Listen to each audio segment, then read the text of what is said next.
લોકસભાની ચૂંટણીને હવે માહિતીની જ વાર છે ત્યારે વીટીવી ન્યૂઝની ટીમ લો ગાર્ડન ખાતે પહોંચી હતી. લો ગાર્ડન જઈને કેટલીક મહિલાઓ સાથે વાતચીત કરી હતી અને જાણ્યું હતું કે તેમના વિસ્તારના કોર્પોરેટર, ધારાસભ્ય કે દેશના મોભી નેતાઓ વિશે જાણે છે કે નહીં.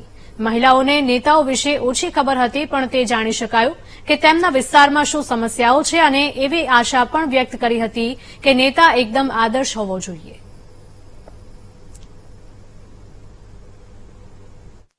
બેન, આપનો વોર્ડ કયો છે? કલતેજ. જે લોકસભાનું ઇલેક્શન આવી રહ્યું છે, નેતાઓ છે તે પોતાના મત વિસ્તારમાં આવતા હોય છે. અવારનવાર ઇલેક્શન સમયે જ આવતા હોય છે કે ત્યારબાદ બી આવતા હોય? ના, ત્યાર બી આવે છે, એ ટાઈમે બી આવે છે અને કામ બી સારું કરે છે અને ત્યાંના બી જે ઘણા બધા છે બધું સરસ રીતે કરે છે. લોકસભાનું ઇલેક્શન આવી રહ્યું છે, તમારા મતે નેતા કેવો હોવો જોઈએ? નરેન્દ્ર મોદી જેવા હોવા જોઈએ. આપણા જે દેશના રાષ્ટ્રપતિ કોણ છે ખબર? નથી ખબર. બેન, વોર્ડ કયો છે ખબર છે? અમારો વોર્ડ થલતેજ છે. ધારાસભ્ય કોણ છે ખબર છે? હિતેશભાઈ બારોટ. અને જે લોકસભાના સાંસદ કોણ છે એ ખબર છે? લોકસભાના સાંસદ ની ખબર. ઇલેક્શન સમયે નેતા આવતા હોય છે. ઇલેક્શન બાદ નેતાઓ તમારા મત વિસ્તારમાં આવે છે? હા, અમારા મત વિસ્તારમાં આવે છે અને કામ બી સારું કરે છે. રસ્તા ને બધું સારું બનાવ્યું છે અમારા ત્યાં. તમારી જે વચનો વાયદાઓ કર્યા હોય, જે કમ્પ્લેન હોય એ સાંભળે છે ખરી? હા, અમારી બધી વચનો વાયદાઓ બધું સાંભળે છે. કમ્પ્લેન. આપના મતે નેતા કેવો હોવો જોઈએ? नरेंद्र मोदी होना चाहिए. जब तक मोदी जी जिंदा है उसकी सीट कोई नहीं ले सकता. कभी कोई आ सकता है, नहीं कभी कोई जा सकता है. ચાંદખેડા કાગળ. ઇલેક્શન આવે છે, નેતાઓ આવે છે, વાયદાઓ કરે છે. ઇલેક્શન બાદ નેતાઓ આવે છે મત વિસ્તારમાં? હજુ સુધી તો જોયા નથી, પણ ત્યાં આગળ કામકાજ ને બધું ચાલુ છે.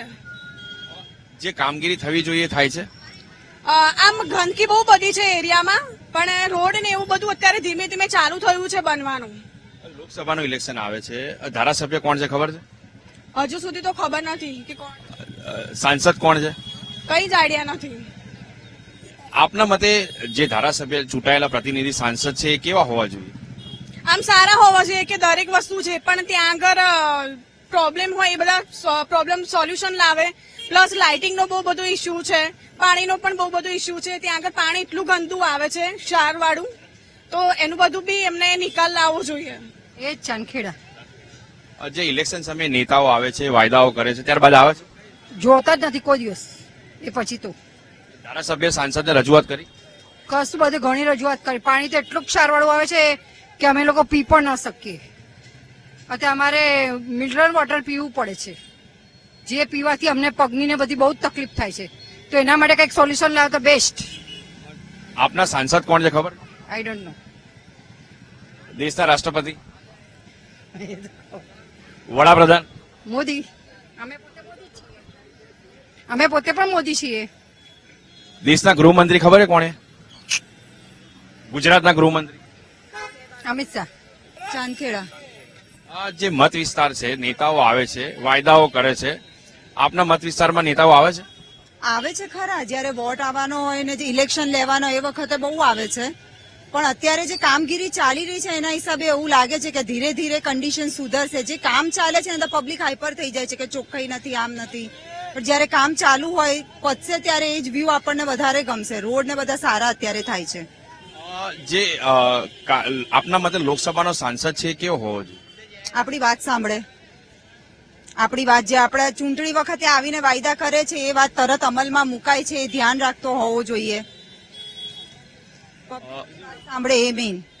રાષ્ટ્રપતિ કોને ખબર? રાષ્ટ્રપતિ દેશના વડાપ્રધાન?